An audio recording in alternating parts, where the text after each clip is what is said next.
Welcome to Richard Kabili YouTube channel, and for today's tutorial, I will be teaching you on how to change vibration pattern in calendar alerts on iPhone X. But first, kindly subscribe to this channel and don't forget to hit the subscribe button and the bell to notify you for the new updates. And let's start. Using your iPhone X from your home screen, first, go to Settings. In the settings, scroll down and click the Sounds and Haptics.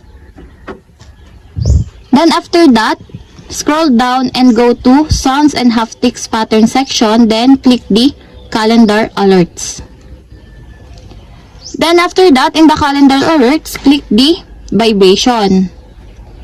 Then in the Vibration, if you want your vibration alert with standard pattern vibration, then choose the vibration that you want in this part by putting a check mark on the side.